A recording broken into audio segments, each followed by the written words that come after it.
Movie के start में हम ऑलमोस्ट 10 साल की छोटी सी प्यारी सी बच्ची को देखते हैं। इस बच्ची का नाम सोफी था, जो कि एक असाइलम में रहती थी क्योंकि उसके पेरेंट्स की डेथ हो गई थी। सोफी को नींद ना आने की बीमारी थी, इसीलिए वो पूरी रात जागकर गुजारती थी और असाइलम में फिरती रहती थी क्योंकि उसे पूरी रात ही नींद नहीं आती थी। और हर बच्चे की तरह उसका भी एक डर था कि एक बाबा जी हैं जो रात के अंधेरे में आते हैं और बच्चों को उठा कर ले जाते हैं और फिर वो इन बच्चों को मारकर खा लेते हैं। एक रात जब सब सो रहे होते हैं तब विंडो के पास से उसे बिल्ली की आवाज सुनाई देती है। अब क्योंकि उसे नींद नहीं आ रही थी, इसीलिए उसे देखने के लिए बाहर जाती है। वो जब बालकनी में होती है तो देखती है कि कुछ बिल्लियों ने डस्टबिन को गिरा दिया है। फिर सडन वो देखती है कि बिल्डिंग के पीछे से एक जायंट का हाथ डस्टबिन को उठाकर उसकी जगह पर रख देता है। इसके बाद बिल्डिंग के पीछे से एक काफी बड़ा जायंट बाहर आता है। सोफी उस जायंट को देख चुकी थी और वो भी सोफी को देख चुका था। उसे देखकर वो डर जाती है और जल्दी से अपने बिस्तर पर चली जाती है, लेकिन वो जायंट विंडो से हाथ अंदर डालकर सोफी को उठा लेता है और उसे अपने साथ ले जाता है। हम देखते हैं कि ये जायंट इंसानों के सामने नहीं आता था और जब उसके रास्ते में कोई इंसान आता था तो वो किसी न किसी तरह खुद को छुपा लेता था और फिर सबकी नजरों से बचते हुए वहाँ से निकल जाता है। फिर वो सोफी को भी अपने साथ लेकर एक दूसरी दुनिया में आ जाता है और ये दुनिया थी जायंट्स की दुनिया, यानी यहाँ पर सिर्फ जायंट्स रहते थे। सोफी देखती है कि ये तो एक काफी बड़ा घर है और वहाँ की हर एक चीज जायंट्स की तरह ही पड़ी थी। सोफी वहाँ से भागने की कोशिश करती है, जिस पर वो जायंट कहता है कि यहाँ से भागने का कोई भी रास्ता नहीं है, इसीलिए तुम यहाँ से कहीं भी नहीं जा सकती। ये सुनकर वो डर जाती है। वो नोटिस करती है कि ये एक बूढ़ा जायंट है। वो जायंट सोफी को एक पैन पर रख देता है और बोलता है कि मुझे बहुत भूख लग रही है, मुझे इतनी भूख लग रही है कि मुझसे वो कंट्रोल ही नहीं हो रही है। सोफी समझ रही थी कि ये जायंट मुझे ही खाने वाला है। वो वहाँ पर और भी जायंट्स की हंसने की आवाजों को नोटिस करती है, इसीलिए वो उस बूढ़े जायंट से पूछती है कि क्या यहाँ पर और भी जायंट्स हैं, जिस पर वो बूढ़ा जायंट कहता है कि जी हाँ, यहाँ पर और भी जायंट्स हैं और वो सारे जायंट्स कैनिबल हैं, यानी वो इंसानों को कच्चा ही खा लेते हैं क्योंकि उन्हें किसी भी इंसान पर तरस नहीं आता और जो भी उनके हाथ लग जाता है वो उस इंसान को निगल जाते हैं। ये सुनकर सोफी और ज्यादा डर जाती है, इसीलिए वो बूढ़े जायंट से पूछती है तो क्या आप भी मुझे खा लेंगे, जिस पर वो बूढ़ा जायंट कहता है कि नहीं,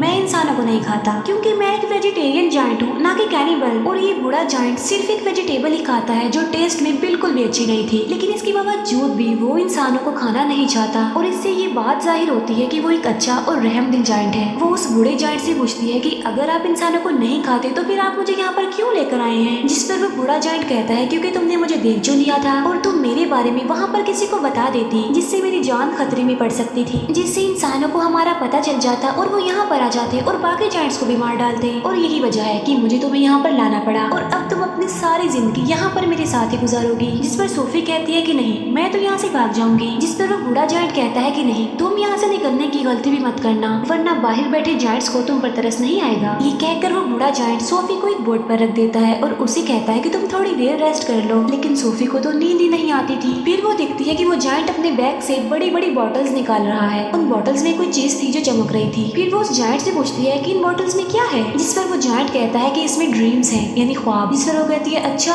फिर तो ये मेरे किसी काम के नहीं है क्योंकि मुझे तो ड्रीम्स आते ही नहीं है और मुझे ड्रीम्स आएंगे भी कैसे क्योंकि मुझे तो नींद ही नहीं आती। फिर ये जायंट वो वाली बुक पढ़ने लगता है जो सोफी के पास थी। इस बुक में बहुत सारी कहानियां लिखी हुई थी। बूढ़ा जायंट उन कहानियों को पढ़ने लगता है, जिस पर सोफी को नींद आ जाती है। इसके बाद वो बूढ़ा जायंट एक बॉटल लेता है और उसमें से ड्रीम बाहर निकालता है। इतनी ही देर में सोफी की आंख खुल जाती है और वो देखती है कि वो बूढ़ा जायंट अभी सो रहा है, इसीलिए वो मौके का फायदा उठाकर उस घर से बाहर निकल जाती है और वहाँ से भागने की कोशिश करती है, लेकिन तभी उसे एक काफी बड़ा जायंट पकड़ लेता है और ये सच में उस बूढ़े जायंट की निस्बत काफी बड़ा जायंट था। सोफी उस जायंट को कहती है कि प्लीज मुझे यहाँ से जाने दो, लेकिन वो जायंट सोफी की एक नहीं सुनता और वो उसे निगल जाता है। इसकी फौरन बाद सोफी की आंख खुल जाती है। इसका मतलब ये था कि सोफी एक ड्रीम देख रही थी। जागने के बाद वो उस बूढ़े जायंट से पूछती है कि मुझे पता है ये आपने किया है ना, क्योंकि ना तो मुझे नींद आती है और ना ही मुझे ड्रीम्स आती हैं, लेकिन आपने ये जो मुझे ड्रीम दिखाया है ये तो बहुत डरावना था। जिस पर वो जायंट कहता है कि मुझे ऐसा करना पड़ा और मैंने ऐसा इसीलिए किया है ताकि मैं तुम्हें ये बता सकूं कि बाहर तुम्हारे लिए कितना खतरा है, इसी वजह से तुम्हारे लिए बेटर होगा कि तुम यहीं पर ही रहो। बूढ़ा जायंट सोफी को समझाता है कि यहाँ पर जो जायंट्स है ना वो मुझसे साइज में काफी बड़े हैं और मैं तो उन जायंट्स के सामने कुछ भी नहीं हूँ क्योंकि मैं छोटा सा जायंट हूँ और बूढ़ा भी हूँ। अभी वो लोग बातें कर ही रहे थे कि तभी वहाँ पर एक काफी बड़ा जायंट अंदर आ जाता है और वाकई ये उस बूढ़े जायंट की निस्बत काफी बड़ा था। वो जायंट आते ही बूढ़े जायंट से पूछता है कि बताओ तुम किससे बात कर रहे थे बोने। अब यहाँ पर सारे जायंट्स बूढ़े जायंट को बोना कहते थे क्योंकि वो साइज में सबसे ही छोटा था। बूढ़ा जायंट जवाब देता है कि नहीं तो मैं तो किसी से बात नहीं कर रहा था। इसी दौरान सोफी भी कहीं पर छुप जाती है। इस बड़े जायंट के हाथ पर चोट लगी थी, इसीलिए वो पट्टी करवाने के लिए बूढ़े जायंट के पास आया था। अब क्योंकि वो जायंट कैनिबल था, इसी वजह से उसे उस घर में से इंसान की खुशबू आती है, इसीलिए वो वहाँ पर पड़ी हर एक चीज को देखने लगता है। तभी सोफी उस सब्जी के अंदर चली जाती है जो वो बूढ़ा जायंट खाता था, और जब वो जायंट उस सब्जी को स्मेल करता है तो उसे उसमें से इंसान की खुशबू आती है।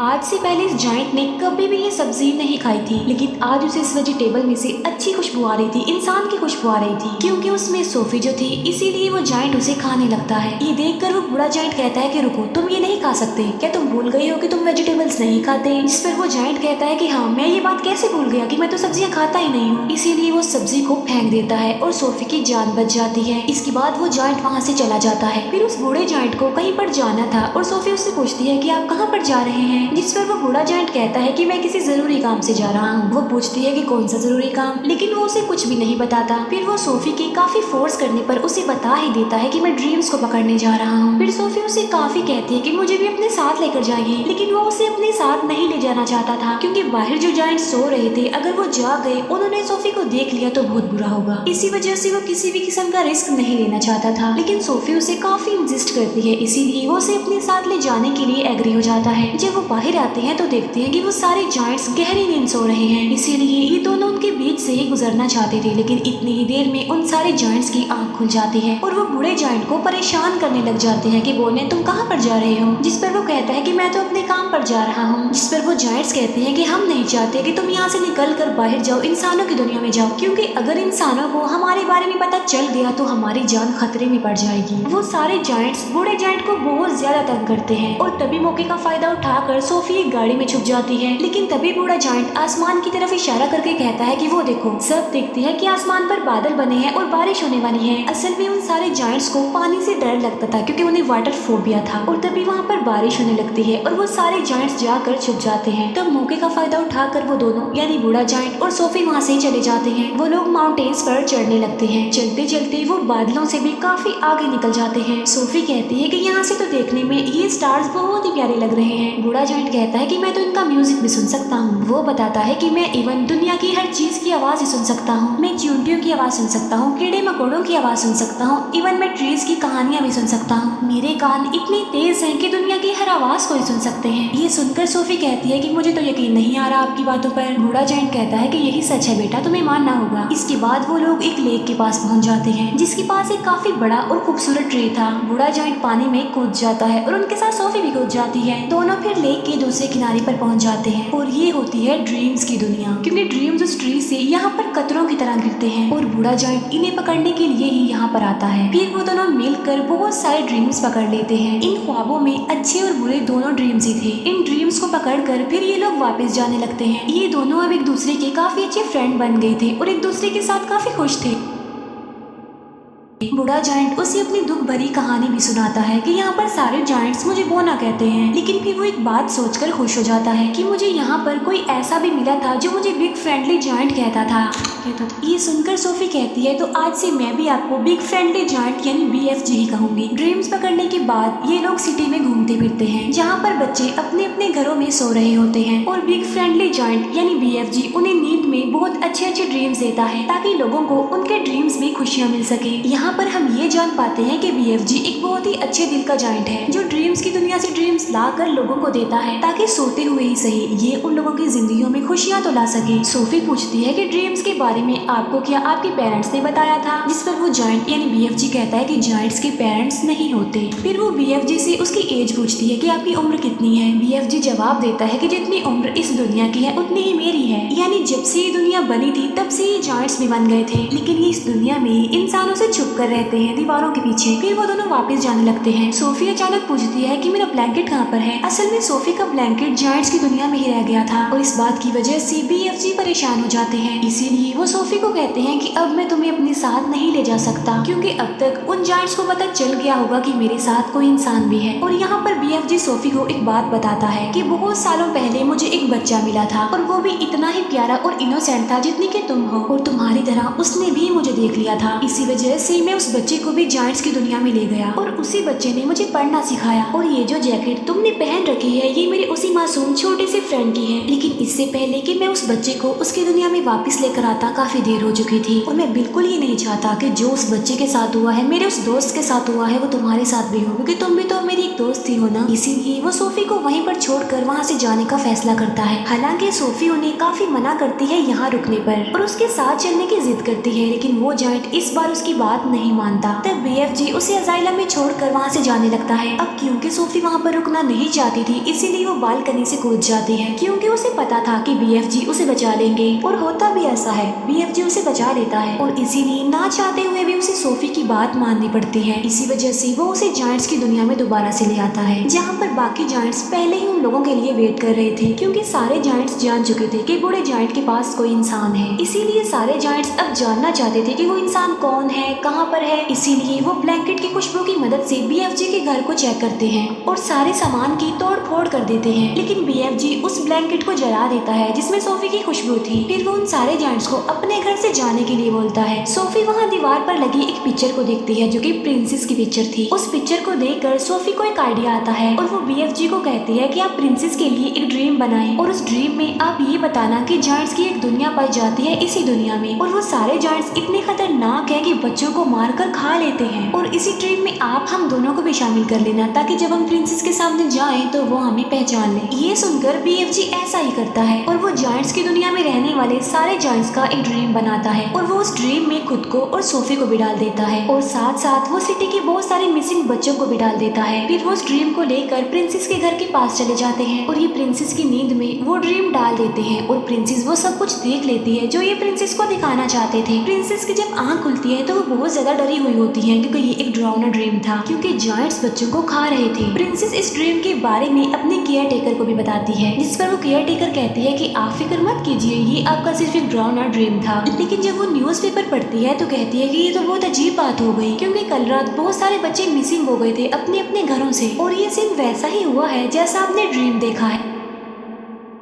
तभी प्रिंसेस कहती है कि पर्दे हटाओ, और पर्दे हटाते ही विंडो पर सोफी खड़ी हुई थी। असल में ये चीज भी उन्होंने ड्रीम में डाल दी थी और उसमें BFG को भी डाल दिया था। तब सोफी उन्हें BFG के बारे में बताती है और साथ साथ वो प्रिंसेस से प्रॉमिस भी लेती है कि आप मुझसे वादा करेंगे आप BFG को कोई नुकसान नहीं पहुंचाएंगी। तब BFG प्रिंसेस के सामने आता है और तमीज से उनके सामने झुक जाता है। तब प्रिंसेस भी अपने प्रॉमिस को पूरा करती है। अच्छा, यहाँ पर जायंट्स की ना एक फनी बात भी थी कि वो किसी भी वर्ड को ठीक से नहीं बोलते थे, इसीलिए वो महारानी को मर्जानी कहता था, BFG इंसान को इंसान कहता था और ऐसे ही उल्टे सीधे लफ्ज बोलते थे। इसके बाद प्रिंसेस उनका अच्छे से वेलकम करती है और उन्हें एक काफी अच्छी दावत देती है। फिर ये लोग सारी बात प्रिंसेस को बता देते हैं कि जायंट्स की दुनिया में 9 बड़े बड़े जायंट्स ऐसे हैं जो इंसानों और बच्चों को पकड़कर खा लेते हैं। इसीलिए प्रिंसेस उनकी हेल्प करने के लिए तैयार हो जाती है और अपनी एक पूरी आर्मी तैयार कर लेती है, जो कि BFG की मदद से अपने हेलीकॉप्टर्स में बैठकर जायंट्स की दुनिया के लिए निकल जाते हैं। अब इन्होंने यहाँ पर एक प्रॉपर प्लान बनाया हुआ था, इसीलिए वो प्लान के मुताबिक एक जगह पर रुक जाते हैं, क्योंकि ये पूरी तैयारी के साथ उन पर अटैक करने के लिए आए थे। प्लान ये था कि BFG एक ड्रीम बनाएंगे और उस ड्रीम में BFG इन जायंट्स के लिए शर्मिंदगी और पछतावा डालेंगे उनके बुरे कामों के लिए जो उन्होंने किए थे, और BFG ऐसा ड्रीम बना भी लेता है। लेकिन जैसे ही BFG ड्रीम्स को उन जायंट्स में डालने के लिए जाता है तब उन्हें याद आता है कि ड्रीम डालने वाली चीज तो मैं प्रिंसेस के महल में ही छोड़ आया हूँ, और उस चीज के बगैर ऐसा करना रिस्की था क्योंकि उन जायंट्स के पास जाना था। लेकिन सोफी हिम्मत करके उस ड्रीम वाले जार को उस जगह पर लेकर चली जाती है जहाँ पर वो जायंट्स सो रहे थे। लेकिन इससे पहले कि सोफी उस जार को तोड़ पाती, उन जायंट्स का लीडर उठ जाता है और वो जैसे ही सोफी को पकड़ने वाला होता है सोफी उस जार को तोड़ देती है और ये ड्रीम उन जायंट्स की नींद में चला जाता है जो भी सो रहे थे। और जब वो जायंट्स जागते हैं तो उन्हें अपने बुरे काम पर शर्मिंदगी होती है, लेकिन जो जायंट्स का लीडर था वो तो जाग रहा था, इसीलिए उसे कोई भी